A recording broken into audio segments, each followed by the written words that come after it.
Carroll bringing it forward. Thompson's making the run. Carroll hangs on to it though.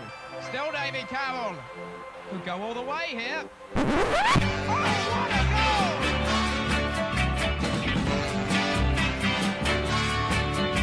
I don't know what it is that makes me love you so. I only know I never wanna let you go. 'Cause you started something, you see, that ever since we met you had a hold on me. It happens to be true. I only wanna be with you. Hello, Phil here, and welcome to this week's episode of Ringing the Blues. On the show this week, we take a look back at all the action and reaction from that trip to Reading on Saturday, and Chairboys fan Joseph Guntrip joins us for a Till Death Us Do Part special. In fact, it's a marathon. But coming up first, let's head to Mexico City to get the full Liga One results with Uri.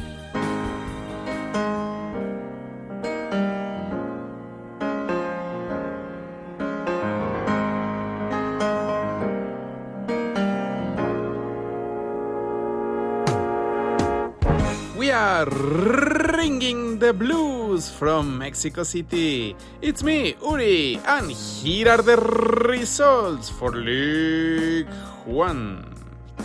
Barnsley 1, Lincoln City 5, Blackpool 0, Portsmouth 0, Bristol Rovers 0, Derby County 3, Burton Albion 1, Peterborough United 3, Cambridge United 1, Northampton Town 1, Charlton Athletic 3, Carlisle United 2, Exeter City 2, Bolton Wanderers 2, Oxford United 2, Cheltenham Town 1, Port Vale 1, Shrewsbury Town 2, Reading 1, Wycombe Wanderers 2, Stevenage 0, Fleetwood Town 0, Wigan Athletic 1, Leyton Orient 0.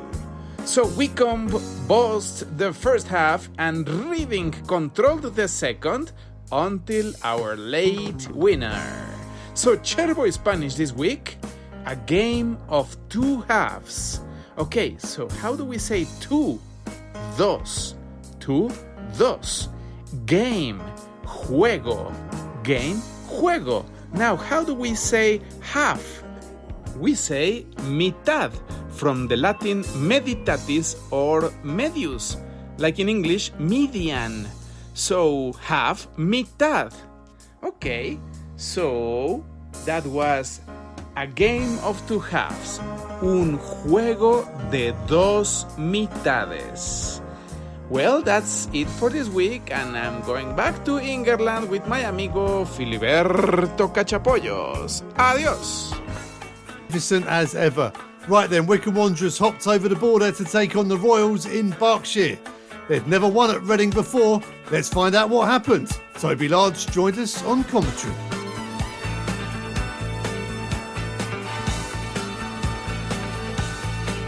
Welcome to the Select Car Leasing Stadium, or the Majeski, whatever you want to call it. It's not Elm Park anymore, showing me age now.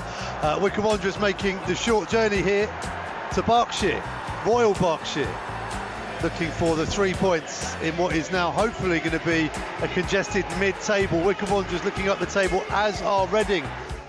Labala, edge of the penalty area. Swings it across Sadlier. On the edge of the box, he hung out a foot because it was behind him. Had he let it run, maybe it would have gone through to Leahy. However, sadly it wasn't to know that. And that Bez Labala's energy in the penalty area causing problems there. Long throw coming up from Jack Grimmer. Big throw towards Tafazoli. It's headed clear. Potso gets the second ball. He crosses in. Labala gets up. Lonbike! Goal! Scissor kick from Nigel Lonbike. We talked about Labala's special first goal for your club, and Lonbike has said, anything you can do, I can do better. That's some strike. Reading 0, Wycombe 1. Potts reads the bounce of the ball far better than Nibs did. McCleary skips away from one, finds Sadlier. Sadlier curls one! Just past the post. Was it deflected? It was. Corner to Wycombe Wanderers. They're playing some really good stuff here. Gareth McCleary gets the ball and looks for Labala in the penalty area. Labala making it really difficult. He's come away with the ball. Goes for goal. It's beaten away by Button. Labala working hard. That's a lovely little layoff to McCleary now. McCleary's away. McCleary one-on-one with Yeardom, looks up for support, Sadler's bursting through the middle. Oh, and Button comes and gets it on the penalty spot. Wycombe inches away there from almost a certain second. Goes back to Grimmer, who puts a high ball down the line for Scowen to chase. Takes it down perfectly on the right-hand side, right on the line. Feeds it into Butcher, Butcher now to McCleary, McCleary on the right wing. First time cross, Sadler drills it wide. It should be two, and Wycombe Wanderers with some great football. And Sadler, head in hands there, knows that was a glorious opportunity and a fantastic move by the Chairboys. Aziz, Scowen though alive to it. Wing. They work it to Aziz again. Into the back post, and it's there! Sam Smith with the header. It was a really well-worked move. Savage has made all the difference at half-time when he came on as sub. It's Reading 1, Wycombe 1. Folkes takes the ball on his chest from the long clearance from Ravazzoli. Campbell on the right wing. Campbell gets past his man. Cuts it back, that's a penalty. That is a penalty. Referee agrees and points to the spot. Chem Campbell did Mola inside out. And it's a penalty to Wycombe Wanderers. Who takes it? Well, we've had all sorts of penalty problems in recent weeks. There's been misses from plenty of players. It looks to me like Bez Labala has the ball. Brilliant work from Chem Campbell to dance past his man. Cuts it back and gets brought down. Well done you, Chem, but... Bez Labala with the penalty. McCleary and Leahy off the pitch, which makes that decision easier. Potts is on the pitch but had his penalty saved the other week. It's Bez Labala who scored his Wycombe Wanderers' first goal the other week up against David Button then. Bez Labala, right-footed from the penalty spot, takes a central run to the edge of the penalty area. It's a straight-on run-up. 87 minutes on the clock. Bez Labala with the penalty. He's going to attack it right-footed. Scores! Bez Labala in front of the Wycombe fans. He takes his gloved hands and waves them at the Chairboys faithful. They've been under the cosh for large parts of this second half, and they lead late on here at Reading. Reading 1, Wycombe 2. Big performance from Franco Ravazzoli. It's not over yet. Corner comes in. He gets up and it's just past the post. It's a goal kick, or is it another corner? It's another corner to Reading. That was super close. Everybody forwards for Reading, everybody. Corner comes in again. It's a scramble in the 6-yard box. Ravazzoli's onto it. And the referee has blown his whistle. He has. Wycombe have won. Wycombe win on the road for the first time at Reading in their history. The Chairboys fans celebrate. Matt Bloomfield's run over to the away end. He knows it's a big 3 points for the Chairboys as they look to pull themselves further away from the bottom four. Big 3 points on the road for Wycombe Wanderers. Gaffer, there's been lots of late drama this season and it's gone Wycombe's way today. Lovely scenes at the end. Yeah, incredible. I thought we were absolutely excellent first half. Maybe as good as we've been in my tenure here for 46 minutes. I thought we were very good. Could have been further ahead. Slightly disappointed at half-time that we weren't, but the game was never going to be the same. Obviously, Reading were going to come out. I thought their athleticism that they played with second half, once the game spaced a little bit, I thought they used that incredibly well. We know they're a good team. I thought we were excellent. We dug in, we had to dig in at times. But to then go and find a special moment at the end is incredibly pleasing. It was backs against the wall, and then when the goal came, Wycombe sort of clung on and dug in, didn't they? They responded really well. Yeah, absolutely. Obviously disappointing to give the goal away from a set-piece situation, but we knew then we had to kind of transition into a bit more of a low block and just try and protect the space in behind us, because, like I say, the athleticism that Reading have was causing us issues. But yeah, we dug in.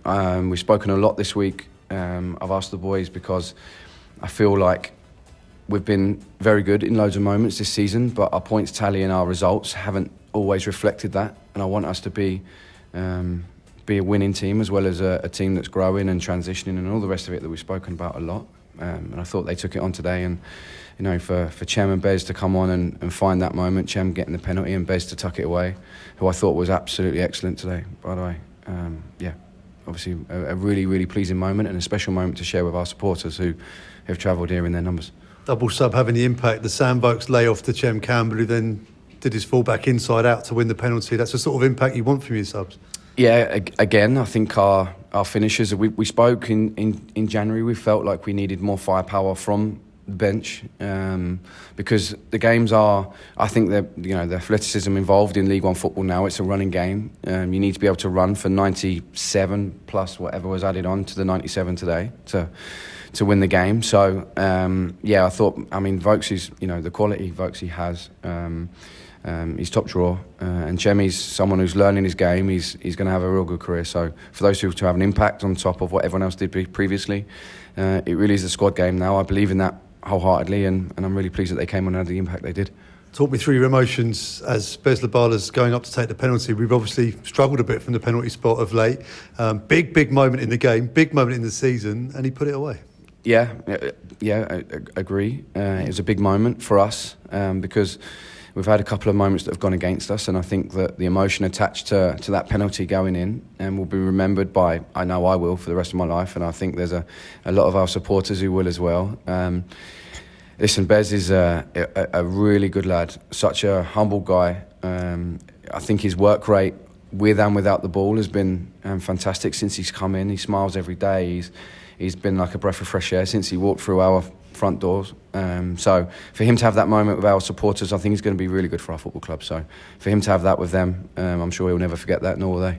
And it's a win against a team that was around us in the table. I know you played that down in the build-up to this game, but it's put some gaps between where Wycombe are and the bottom four.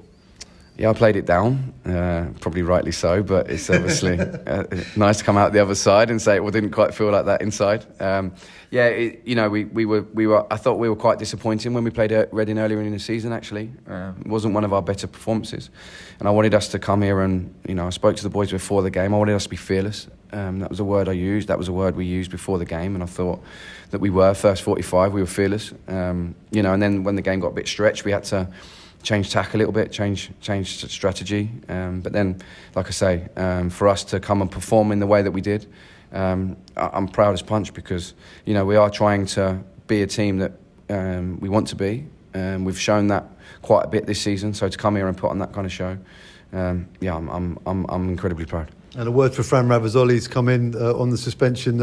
Sam Smith, they stuck him on the edge of the penalty area. They clearly feared his kicking, but he's made some big saves today as well. Yeah, I thought he was excellent, Franco. Yeah, I thought he was absolutely fantastic. A couple of big saves. I thought he took from crosses extremely well. I thought he did. He's a really calm presence behind the back four.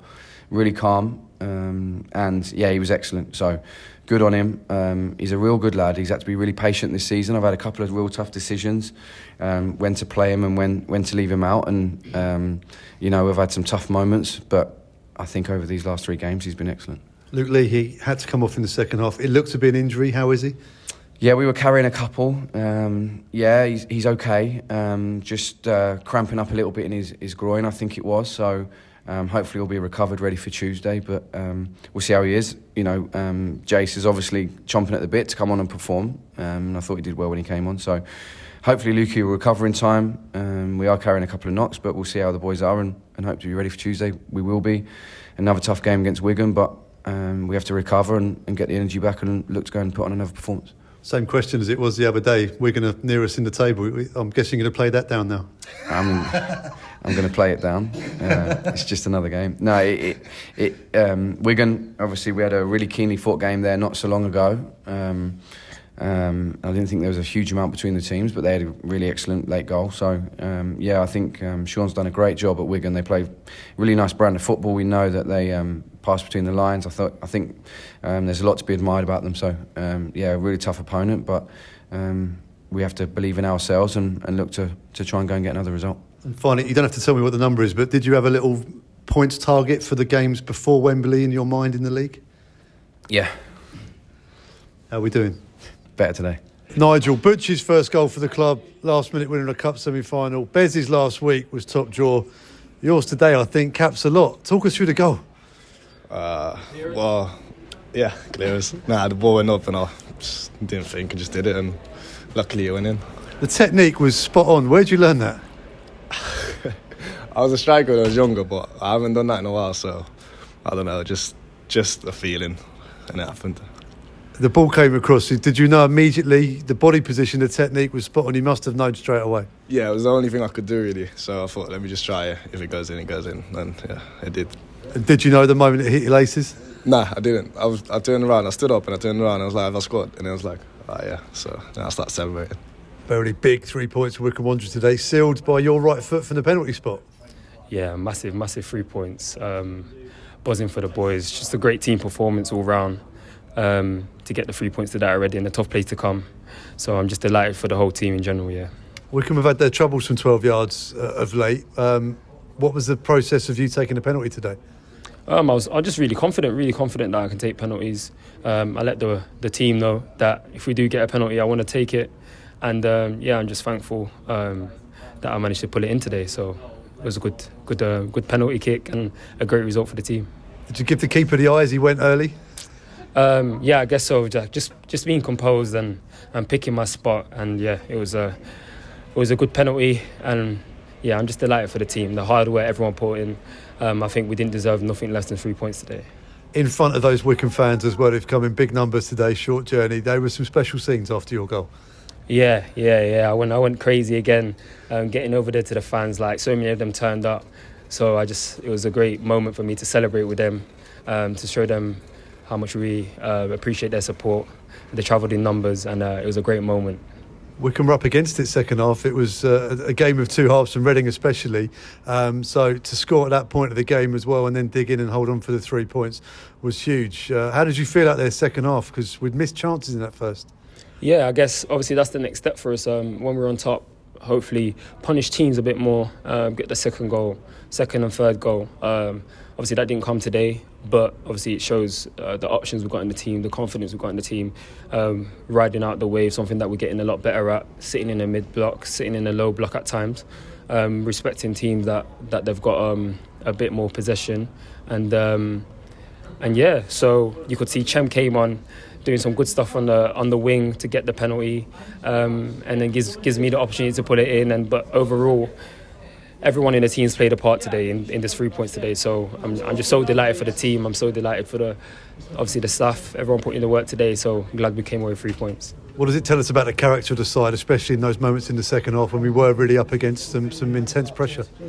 Yeah, like it just shows everyone's ready to dig in, everyone's ready to fight for their teammate. When it gets to them stages where you've got to roll your sleeves up and get back and defend. So you can see the wingers tracking back, you can see the fullbacks and centre halves making them elastic tackles, Botsy in the middle with Scoey and Butch just doing some great stuff defensively and getting us back off the pitch, and we had that in abundance today. And obviously you had Franco in goal today, who was just amazing as well, calm and made a big save at the end there.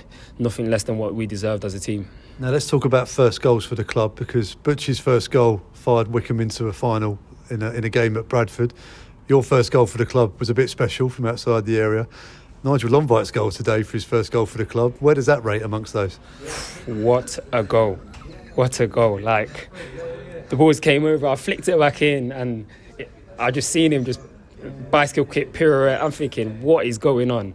We were so shocked at the time that we forgot to celebrate properly. Everyone was just like, what's happened there? What a goal. Hopefully that gets like goal of the month or something like that. So yeah, big goal for us, big finish. He's finished it like a season striker, hasn't he? So you saying it's better than your goal? The difficulty is up there. It's definitely up there. I think it is.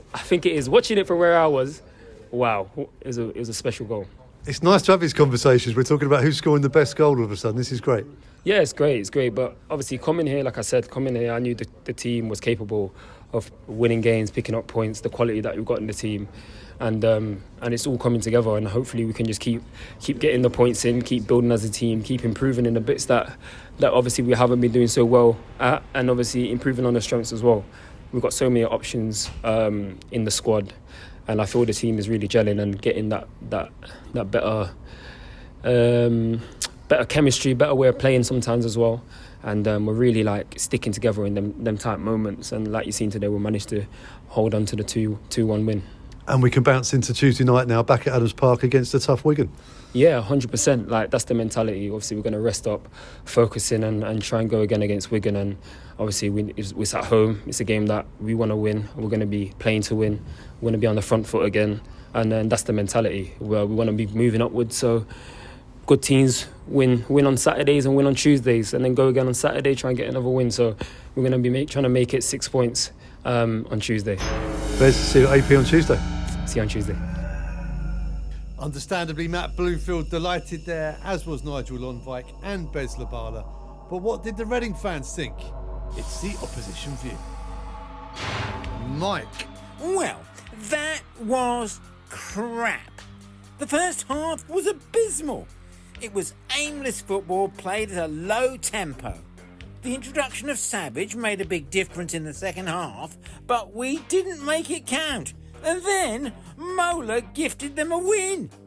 Their keeper definitely should have been booked for time wasting, though. Ricardo Ron. Another game where we start slowly at home against teams who are no better than us. Sort it out, sellers. Wycombe constantly time wasted, but were effective with their tactics, so fair play to them. Stephen Peacock. The most undeserved 2-1 win you'll ever see. Wycombe play anti-park the bus football. They had one shot all game, got a lucky penalty, and spent the whole game wasting time and rolling around on the ground. Orion, 1871. Wycombe were by far the better team in the first half, Reading the far better team in the second. A draw would have been fair, but that imbecile had to dive in and mess things up.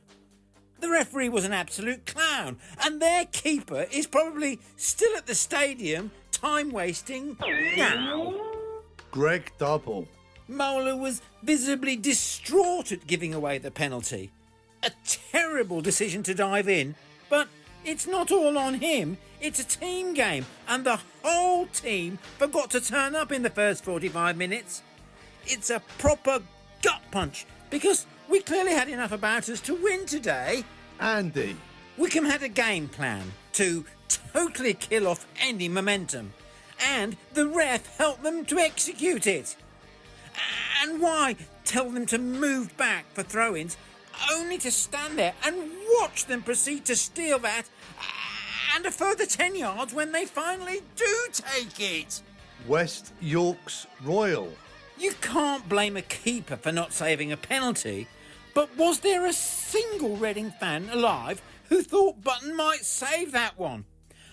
I remember in our insane run to the title in 2012, Fed made a massive penalty save at Brighton. We just don't have a keeper who can provide those big moments anymore. Not rating 1. Teams like Wycombe are an embarrassment. Imagine paying good money to watch a team attempting to play the least amount of football possible. Their weird fans won't care as long as they win, I guess. Armadillo Roadkill. I think 98% of people would say the same thing about that one. A truly dreadful, insipid, weak first half. But the second half, up to Smith's goal, was the Reading we've been seeing game after game. Moving the ball quickly, getting down the wings and getting behind the opposition in the box with fast movement on and off the ball. But then we relaxed and a calamitous error let Wycombe win in the end. Time wasting was no worse than I'd expect from any team defending a slim lead away from home. Officials got most things right. Wycombe are no world beaters, but they did a thoroughly creditable job on us. Gabrizio. I tell you what, McCleary has still got it in him. What a baller. Julian Human. It was great to see G-Mac back, and I'm glad there was a love-in between him and the Roars fans when he went off. Isn't it curious that his fitness seems much better in League One than it ever was in the Prem or the Championship.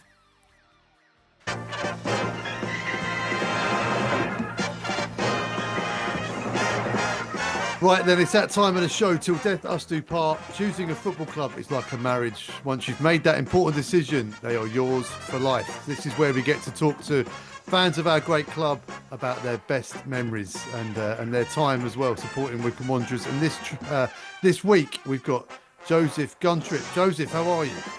Yeah, very well, Phil, very well. Buzzing off Saturday's results still. Yeah, great performance at Reading, certainly in the first half. And then when you get outplayed in the second half and get the late winner, nothing sweeter than that, is it? No, absolutely not. I wasn't there, unfortunately, but I got a text at about 5 past 5, someone that was, and all it said was scenes. So yeah, disappointed I wasn't there, but absolutely buzzing that we did get the late. Where did your journey with Wycombe Wanderers begin? How did it start? Yeah, so it started kind of 2010-ish.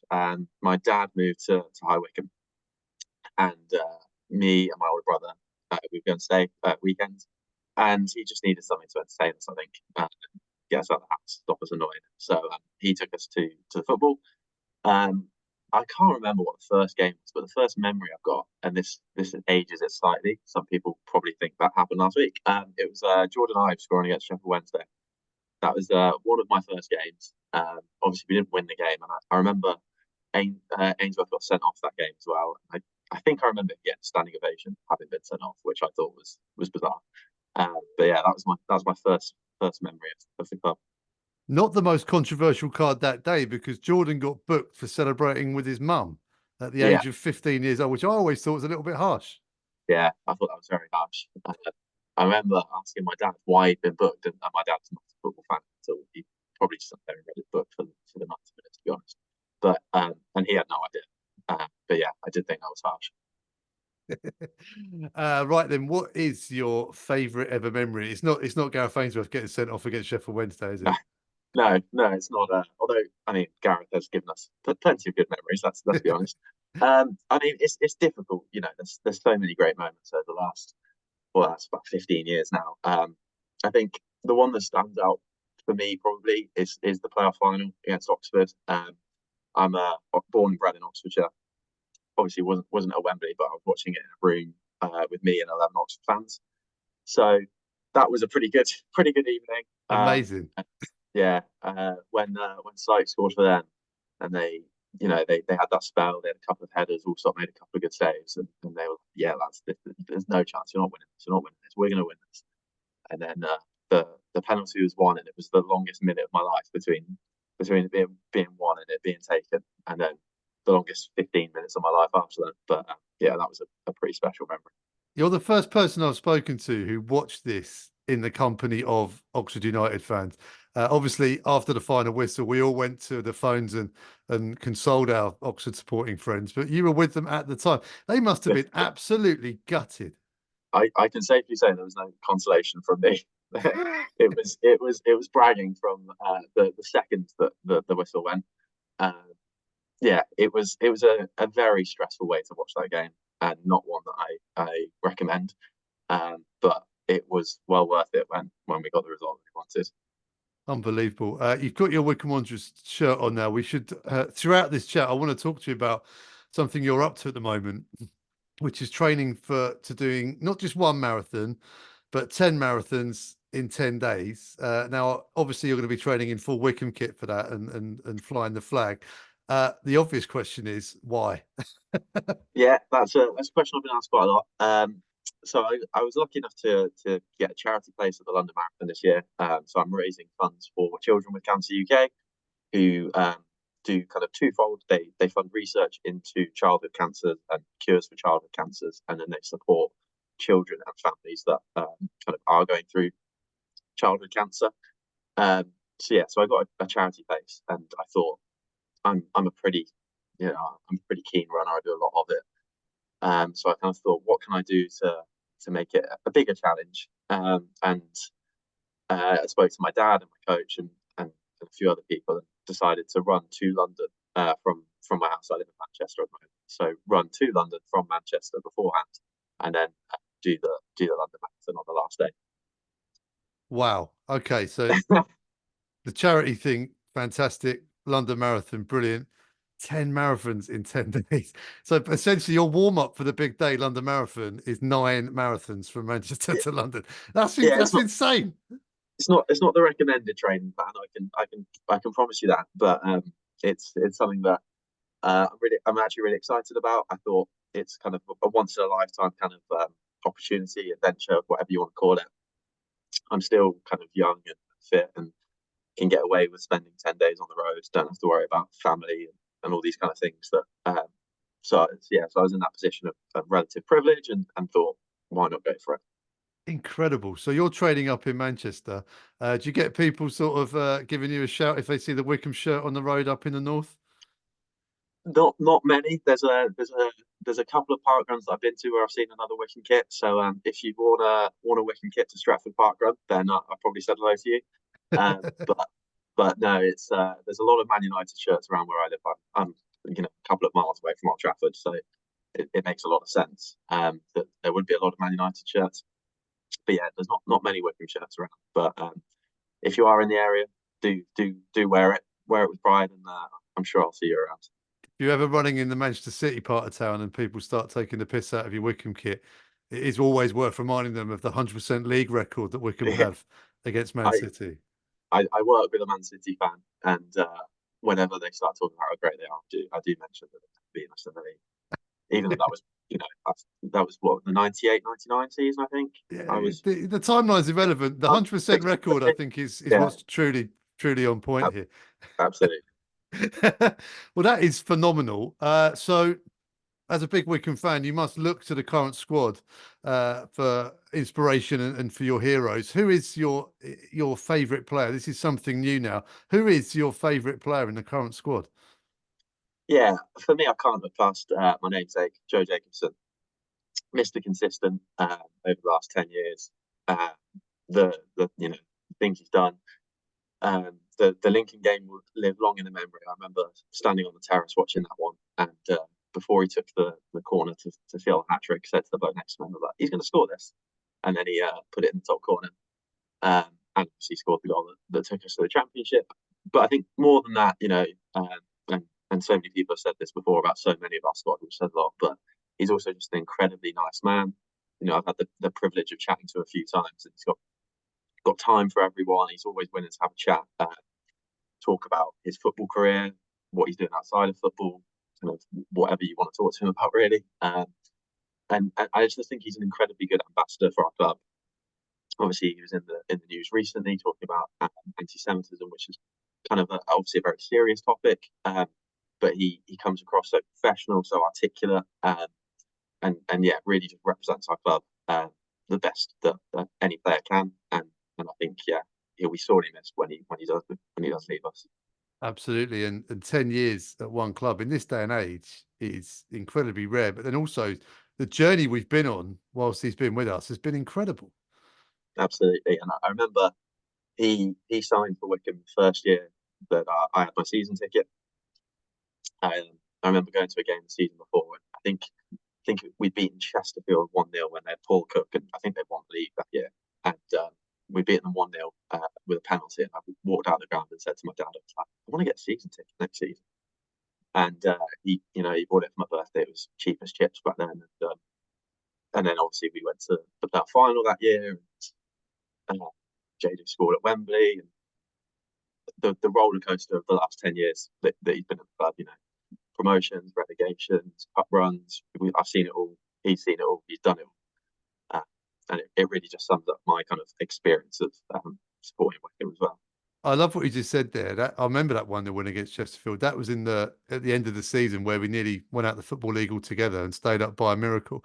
There can't have been many people inspired to think, I know what I'm going to do next year is experience a lot more of this. Yeah. I think it was kind of, I mean, my memory of the game is slightly hazy, but I imagine, we were bottom, probably in the relegation zone at the time, just outside at Chesterfield, the top of the league. I imagine it was backs to the wall, really all hands on the deck, kind of defensive performance, and that, I really like that. It is proper Wycombe nowadays, but even when you see kind of other teams do it, when I see it in the Premier League, in international football, wherever it is. I do love watching a team defend so solidly, togetherness, that kind of thing. And yeah, that drew me in, and here we are, almost 15 years later. Well, 10 years later. Amazing. While we're still on the marathon tip as well, is there anyone in the current squad that you think that would breeze through 10 marathons in 10 days? Great question. Great question. I don't know who the fittest player in the squad is, but I reckon there's going to be a certain amount of mental fortitude required. I think maybe I'm naive and not really stressing about that yet, but I think there's going to be a certain amount of mental fortitude required. I think so. You need some grit. You need some determination. And I reckon Josh Gowan, there's a man emphasises grit, determination. He's got the mental toughness to do it, I reckon. Yeah, he looks like the sort of guy that sort of knocks out a marathon sort of before a game just to warm up. A bit like, yeah. But he would never tell you about it either. Just do it. No nonsense. He'd just do it and get on with it. It's part of the day job. Josh, if listening to this end of the season, if you want to do 10 marathons in 10 days, then we'll cover it definitely. On to something borrowed now. So this is where you can just choose either the best ever loanee that we've ever had, or your favourite loanee, or a player that you wish that Wycombe Wanderers had signed, no matter how controversial. Yeah, I'm not going to go controversial. I'm going to talk favourite loanee. We've had plenty, obviously. Even this season, Freddie, unbelievable player. I remember my brother sent me the video of the Charlton goal. It wasn't the game. And I just seen the tweet saying it was a great goal. And I was like, oh, well, club Twitter, sometimes they overrate things. But then I got the video and I was like, yeah, no, fair play. It's a pretty spectacular goal. We've had Jason, Fred, obviously Eze was just a different level. But for me, it's got to be Alfie Mawson, that first season with Alfie. Coming to us as a complete unknown the day before the season started, or whatever it was, and leaving, and he'd won all of the Player of the Season trophies. He scored goal after goal. I remember the night at Luton when he scored that goal on Sky that cost us his signing, which was at the time we didn't realise that, so I celebrated it. Probably wouldn't celebrate it so much now if I knew that. But yeah, the impact that Alfie had as a young man, as a loanee, was unbelievable, and I was just really grateful he did eventually come back, even if it was for only half a season in the end. That second spell, there was a certain, like you say, almost like a closure to it.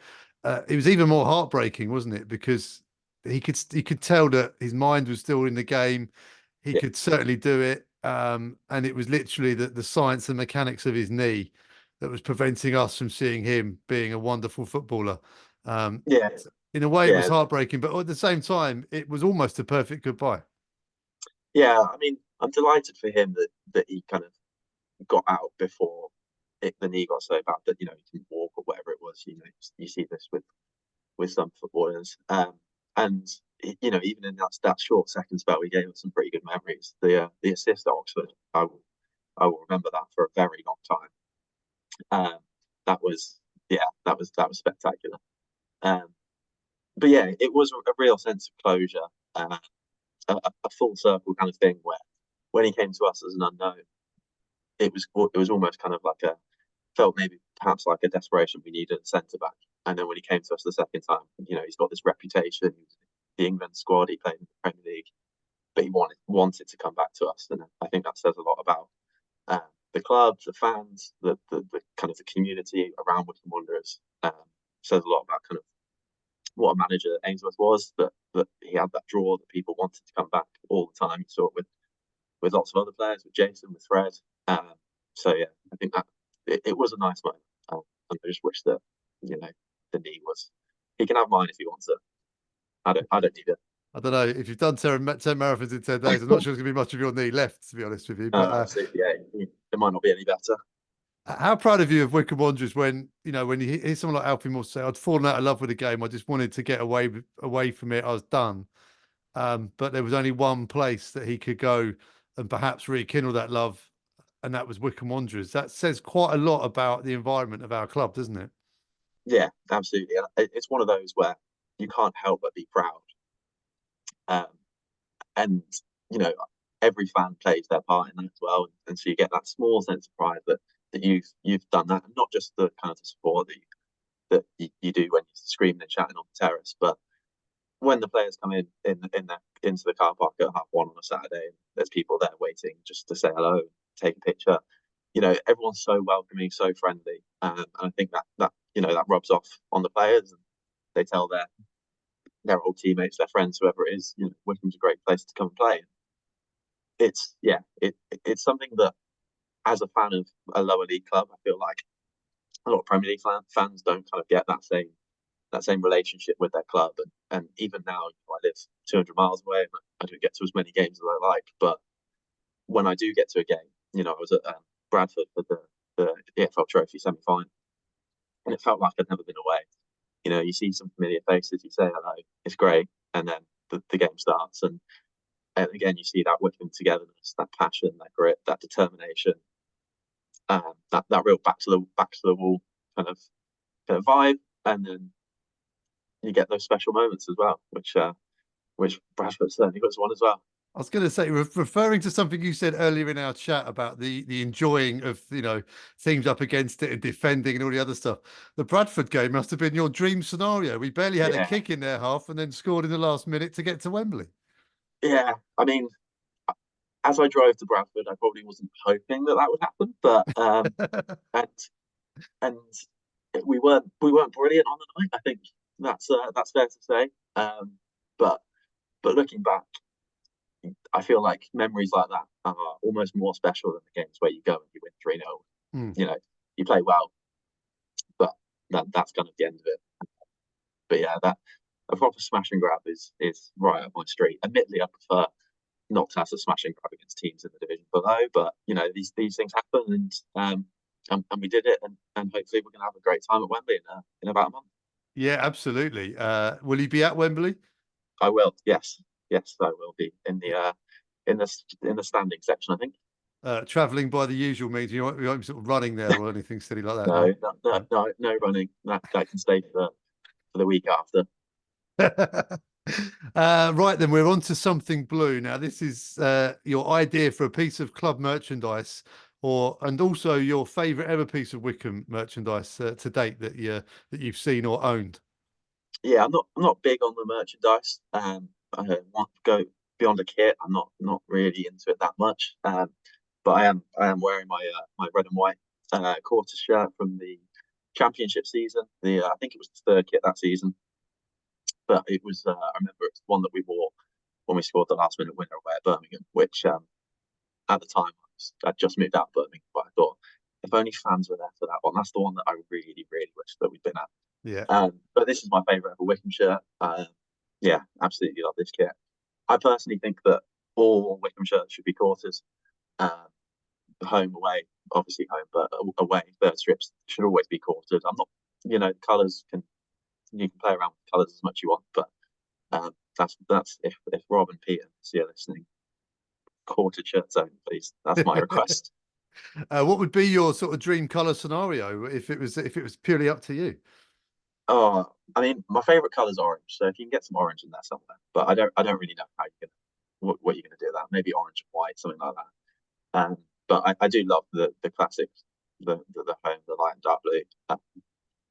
I think it's like it's our colours, and whenever I'm out about and I see kind of like a light and dark blue next to each other, I think, oh, there you go. Even looking out my window right now, I can see kind of the bins from houses across the street, and there's a light blue and a dark blue next to each other. I'm like, yeah, that's our colours. It's great. So I do love that combination. But yeah, if you can get an orange and white one, you'll have my money within seconds. I think we had an orange. We definitely had an orange away kit. I think at the turn of the century, around the 2000 era. I remember seeing. I certainly remember watching us playing an orange kit. It was quite a deep orange as well. There we are, and we had the tomato soup one as well, didn't we? When we got promoted at Chesterfield, which was probably on the more red end of the scale. Yeah. Talking about the light and dark blue, I think it's the United Nations logo. Is light and dark blue quarters. So every time I see the United Nations logo, I'm thinking someone high up there is obviously a Wycombe fan. Well, we get all over the place as well. I remember just before COVID, I was in South Africa, lucky enough to be in South Africa watching England play Test match cricket out there. and I was at Newlands, Cape Town, just after New Year's, and I was stood there wearing my Wycombe shirt, and someone came up to me, Wycombe fan, never seen the bloke before, but or since, I don't think, but he was a Wycombe fan that was also out watching the cricket, and we had a nice long chat, and then I was out with my brother and my mum. They were like, "Do you know that person?" I was like, "No, just a nice Wycombe fan."